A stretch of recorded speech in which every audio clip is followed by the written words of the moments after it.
కథాభిమానులందరికీ స్వాగతం అండి. ఈరోజు నేను చెప్పబోయే కథ తెనాలి రామకృష్ణ కథల్లో ఒక చిన్న కథ. మరి కథలోకి వెళ్దామా అయితేని. గర్వభంగం. ఒకరోజు శ్రీకృష్ణదేవరాయలు కొలువు తీరుండగా పొరుగు దేశానికి చెందిన ఒక మంచి పండితుడు ఒకడు వచ్చాడు. అతడు తనను రాజుగారి పరిచయం చేసుకుని, మీ ఆస్థానంలో గొప్ప కవులు ఉన్నారని విన్నాను. వారి ప్రతిభకు చిన్న పరీక్ష పెడుతున్నాను. ఈ పరీక్షలో నేను గెలిస్తే నా గొప్పతనాన్ని అందరూ అంగీకరించాలి. ఒకవేళ నేను ఓడిపోతే నాకంటే గొప్ప పండితుడు మీ ఆస్థానంలో ఉన్నాడని అందరి ముందు ఒప్పుకుంటాను అన్నాడు. రాయలవారు తన అంగీకారం తెలియజేశారు. సరే, అలాగే కానిద్దానండి అన్నాడు. అతడు ఒకేలా ఉన్న 3 బొమ్మల్ని రాజుగారికి ఇచ్చాడు. తన కాశీ నుంచి తిరిగి వచ్చేలోగా వాటి మధ్య ఉన్న తేడాలను కనిపెట్టాలి అని చెప్పాడు.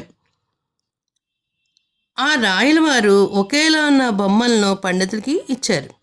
వాళ్ళు ఆ బొమ్మలను 3 రోజుల పాటు తన దగ్గర పెట్టుకుని పరిశీలించినా వాళ్ళకి ఒక్క తేడా కూడా కనిపించలేదు.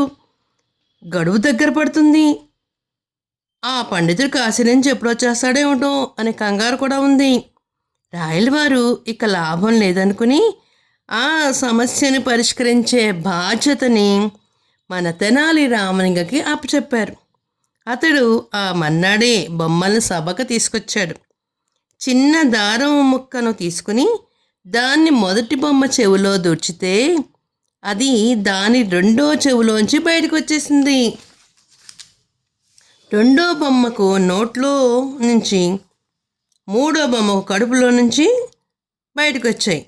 తేడాలు కనిపెట్టడమే కాకుండా దాని వెనుకున్న అర్థాన్ని కూడా వివరించాడు రామలింగుడు. అయితే వాటి గురించి ఇలా చెప్పాడు. సాధారణంగా మనుషుల్లో 3 రకాలుగా ఉంటారు. వాళ్ళల్లో మొదటి బొమ్మ ఏంటంటే, ఎలాగంటే కొంతమంది విన్న రహస్యాన్ని అలాగే మర్చిపోయే వాళ్ళు ఉంటారు. అంటే ఒక చెవితో విని ఒక చెవితో వదిలేస్తారు. మరికొంతమంది విన్న రహస్యాన్ని అందరికీ నోటితో చెప్పేస్తారు. మళ్ళీ కొంతమంది ఉంటారు వ్యక్తులు, వాళ్ళు విన్నదాన్ని జాగ్రత్తగా కడుపులో దాచుకుంటూ కాపాడతారు. అంటే ఎవరన్నా నా గురించి మీరు ఎవరికి ఏం చెప్పకండి అంటే సరే అని వాళ్ళు కడుపులో దాచుకుని ఆ విషయాన్ని ఎవరికి చెప్పరన్నమాట. ఈ 3 రకాల మనుషులకు ఈ ప్రతినిధులే బొమ్మలు అంటూ రాయలవారికి చెప్పాడు. మన్నాడు కాశీయాత్ర పూర్తి చేసుకుని వచ్చిన పండితుడు బొమ్మల్లో తేడాను కనిపెట్టడమే కాకుండా వాటిలోని అర్థాలను వివరించిన రామలింగుడి తెలివితేటలకు ఆశ్చర్యపోయాడు. అప్పటి వరకు తనకంటే తెలివైన వాడు ఎవరూ లేరని వెర్రవేగిన అతడు అలా గర్వభంగమైందన్నమాట. చూసారా మరి మన రామకృష్ణ కవి ఎంత చక్కగా ఆ 3 బొమ్మలను ఎంత చక్కగా వివరించాడా. మరి పిల్లలు వింటున్నారా కథలు? సరే, అయితే మరి మరొకటి కథ ఏమిటంటే వీరుడు. ఒకసారి శ్రీకృష్ణదేవరాయలు సైన్యము శత్రుసేనల మీద పడి విజయం సాధించింది. అంటే వాళ్ళు వేరే యుద్ధానికి ఎక్కడికో వెళ్తే విజయంతో తిరిగి వచ్చారు. వాళ్ళు సేనలందరూ ఒకే చోట కూర్చుని యుద్ధంలో మేము ఇలా చేసాం, మేము అలా చేసామని ఘనకార్యాలు గొప్ప గొప్పగా చెప్పుకుంటున్నారు. అంటే సైనికుల వల్లే కదా వాళ్ళు గెలిచారు అని వాళ్ళలో కొంచెం అహంభావంతో వాళ్ళు చెప్పుకుంటున్నారు. వాళ్ళల్లో ఒక సేనాని ఏం చెప్పాడంటే, నేను శత్రుసేనాన్ని ఏనుగులతో చంపానని చెప్పాడు. దానివల్ల శత్రువులు చంపడం సులువైపోయింది అన్నాడు. మరొక సేనాని అంటున్నాడు, శత్రువుల శిబిరాన్ని అర్ధరాత్రి వెళ్ళడం వల్ల నేను వాళ్ళందరినీ నాశనం చేసేయడం వల్లే కొంత గెలుపు వచ్చిందని వాడు వెరవేగుతున్నాడు. ఇంకో సేనాని ఏం చెప్తున్నాడంటే, శత్రు సైన్యాన్ని ధైర్యంగా ఎదుర్కొని చంపేశాను అని ఇంకొక అతను చెప్తున్నాడు. అందరూ చెప్పిన విషయాలని సావధానంగా విన్న రామలింగుడు ఏం చేశాడంటే, నేను శత్రు సైన్యాన్ని కాళ్ళను ఒక్క వేటులో నరికేశాను అన్నాడు. దాంతో అందరూ, నేరుగా శత్రువుని గాయపరిచిన నువ్వు మా అందరికంటే నువ్వు చాలా గొప్పవాడివి రామలింగ అని మెచ్చుకున్నారు. నువ్వే నిజమైన వీరుడివి, యోధుడివి అన్నారు. ఒక సైనికుడు మాత్రము అడుగుతున్నాడు, ఎందుకు మీరు కాళ్ళు మాత్రమే నరికారేంటి? అతని తలనే నరికేసి రావచ్చు కదా, ఎందుకు అలా చేశారు? నా సందేహాన్ని వివరించండి అన్నాడు. ఎందుకంటే అతడికి అప్పటికే తల లేదు. నేను అక్కడికి వెళ్ళేటప్పటికి ఎవరో అతని తల నరికేశారు అన్నాడు రామలింగడు తాపిగా. ఆ సమాధానంతో అక్కడ ఒకసారిగా నవ్వులు విరిశాయి. చూసారా ఎంత చమత్కారంగా చెప్పాడో మన రామలింగ కవి. మరి మరొక చిన్న సంఘటన ఏమిటంటే తిలకాష్ట మహిష బంధనం. ఒకసారి ఒక పండితుడు కాశీ నుండి గొప్ప అట్టహాసంగా తన శిష్యులను వెంట పెట్టుకుని విజయనగరానికి వచ్చాడు. అతడు ఉత్తర భారతదేశం అంతా కూడా తిరిగాడు. అనేక మంది పండితుల్ని, హేమాహేముల్ని వేదాలతో, ఉపనిషత్తులతో, శాస్త్ర విషయాలతో చర్చలు చేసి తనను ఆహ్వానించిన వాళ్ళందరినీ కూడా ఓడించేశాడు. అతనికి రాయలవారు సాధారణంగా ఆహ్వానించి అతిథి గృహంలో విడిది ఏర్పాటు చేశారు. ఆ మర్నాడు సభలో పండితులు ఢమ్మంగా ప్రవేశించాడు. వస్తూనే రాయలవారిని ఉద్దేశించి, మహారాజా, మీ కొలువులో కాకులు తీరిన పండితులున్నారని విన్నాను. వారిని చర్చకు ఆహ్వానిస్తున్నాను. వాళ్ళు గనక నన్ను ఓడిస్తే నా బురుదులన్నీ వాడికి ఇచ్చేస్తాను. వాళ్ళు ఓడిపోతే నన్ను గురువుగా స్వీకరించినట్లు లిఖితపూర్వకంగా ఇవ్వాలి అన్నాడు ఎంతో దర్పంగా, అతిశయంగా అన్నాడు. అతని మాటల్లో తప్పక గెలిచి తీరాలన్న నమ్మకము, తనను ఓడించే వాళ్ళు ఎవరూ లేరనే ధీమా అతని మాటల్లో తెలిసిపోతుంది. అతనికున్న బిరుదులు, ఆడంబరాలు చూసి సభలోని వాళ్ళంతా అయోమయంలో పడిపోయారు.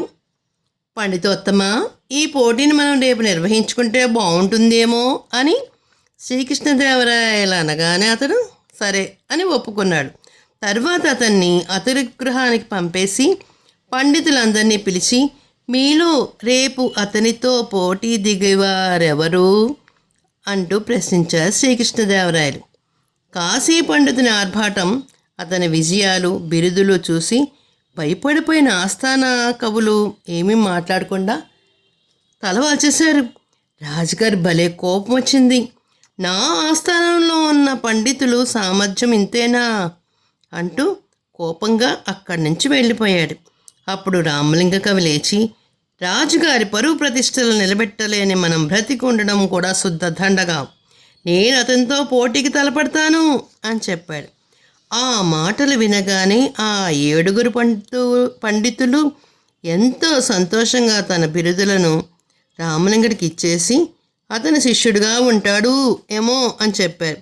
ఆ రోజు నుంచి రామలింగడు వాళ్ళకే గురువు.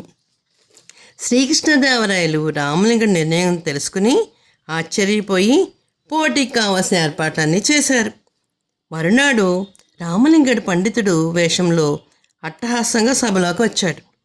కాశ్మీర్ పట్టుతో వెలిసిన ధోవతి కట్టి పైన పువ్వులు కుట్టిన శాల్వా కప్పుకున్నాడు.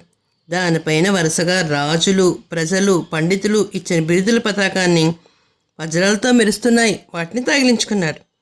నుదుట సింధూరం చుక్కతో పాటు తెల్లని విభూతి రేఖలు. టీవీగా లోపలికి వస్తున్నాడు. ఎలాగా అతని ముందు 7 పండితులు అతని కీర్తి ప్రతిష్టలని, బిరుదులను పొగుడుతూ ఉంటే భటులు వచ్చి ఒక్కొక్క బంగారు ఇటుకను పెడుతూ ఉంటే ఒక్కొక్క అడుగు ఆ ఇటుక మీద వేస్తూ హుందాగా దర్పంగా వెన్ను విరుస్తూ లోపలికి వచ్చాడు రామలింగడు. కాశీ పండితుడు దిగ్భ్రాంతం చెంది చూస్తున్నాడు. రామలింగడి చేతిలో పట్టు వస్త్రం కప్పిన గ్రంథం ఏదో ఉంది. ఆ గ్రంథాన్ని ఒక బల్ల మీద జాగ్రత్తగా ఉంచి చుట్టూ చూశాడు. నాతో వాగ్వాదానికి సిద్ధంగా ఎవరో పండితులు వచ్చారని విన్నాను. ఎవరో ముందుకు రండి ఎంతో గర్వంగా ఆహ్వానించాడు రామలింగడు. నేనే ఆ మనిషిని అన్నాడు ఆ కాశీ పండితుడు. అతడికి ఇంకా దిగ్బంధం నుండి కోలుకోలేదు. ఇక ఆలస్యం దేనికి, చర్చలు ప్రారంభించమన్నారా? రాయలవారు వెంటనే లేచాడు. టీవీగా చూపుడు వ్రేలుతో తాను తెచ్చిన గ్రంథాన్ని చూపించాడు. ఈ గ్రంథం పేరు తిలకాష్ట మహిష బంధనం. ఈ గ్రంథంలోనే మన చర్చ సాగుతుంది అన్నాడు. అప్పటికే భయంతో ఒళ్ళంతా చెమటలు పట్టిన కాశీ పండితుడు మరింత కంగారు పడిపోయాడు. ఎన్నో గ్రంథాలు చదివాడు కానీ ఈ గ్రంథం పేరు ఎక్కడా వినలేదు. ఈ చర్చకి ఎలా దిగుతాడు? ఈ విషయం బయటికి చెప్పకుండా శ్రీకృష్ణదేవరాయలను ఉద్దేశించి ఇలా అన్నాడు. మహారాజా, క్షమించాలి. ఈ గ్రంథం గురించి ఎక్కడో చదివాను. ఈ రాత్రి ఒకసారి మననం చేసుకుని రేపు చర్చికి దిగుతాను అని చెప్పి వెంటనే తన శిష్యులతో అక్కడి నుంచి జారుకున్నాడు. రాత్రంతా మేలుకుని తాను చదివిన గ్రంథాలన్నీ పరిశీలించాడు. తిలకాష్ట గురించి ఎక్కడా కనిపించలేదు. నా పేరు వినలేదు కూడా. ఇదేదో అర్థం కాని పొడుపు కథలా ఉంది. పోటీకి దిగితే అవమానం తప్పదు అనుకుని రాత్రికి రాత్రే విజయనగరం వదిలి ఉడాయించాడు. ఆ పండితుడు కాశీ పండితుడు చెప్పకుండానే వెళ్ళిపోవడంతో శ్రీకృష్ణదేవరాయలకి విస్మయం కలిగింది. గొప్ప పండితుడు గర్వంగా సవాల్ చేసి చివరికి పోటీకి దిక్కుండానే వెళ్ళిపోవడం ఆశ్చర్యమే. రామలింగడిని పిలిపించాడు. వెంటనే ఆ గ్రంథం పేరు వినే ఆయన భయపడ్డట్టుగా ఉన్నాడు. ఆ గ్రంథం ఏమిటి, చూడాలని ఆతృతగా ఉంది, ఒకసారి తీసుకురా అన్నారు. గ్రంథానికి కప్పి ఉంచిన వస్త్రాన్ని తీశాడు రామలింగడు.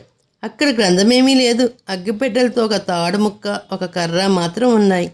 ఆశ్చర్యంగా చూస్తున్నారు రాయలవారు. మహాప్రభు, క్షమించాలి, ఇది గ్రంథం కాదు, ఇది నువ్వుల చెట్టు యొక్క కర్ర ముక్క, తిలకాష్టం. గేదెని కట్టే తాడు ముక్కతో ఈ కర్రను కట్టి ఉంచాను. అలా ఉంచానని సంస్కృతంలో చెప్పానంతే. తిలకాష్ట మహిషాబంధనం, కట్టి ఉంచడం అర్థం తెలియక ఆ పండితుడు కంగారు పడిపోయాడంతే ప్రభు అన్నాడెంతో అమాయకంగా. రామలింగడి మాటలోనే రాయలవారు నవ్వాగలేదు.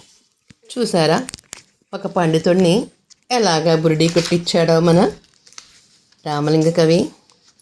తెలుగువారి దీపకాంతికి లైక్ చేసి, షేర్ చేసి, సబ్స్క్రైబ్ చేసి కామెంట్ రూపంలో పెట్టండి మరి.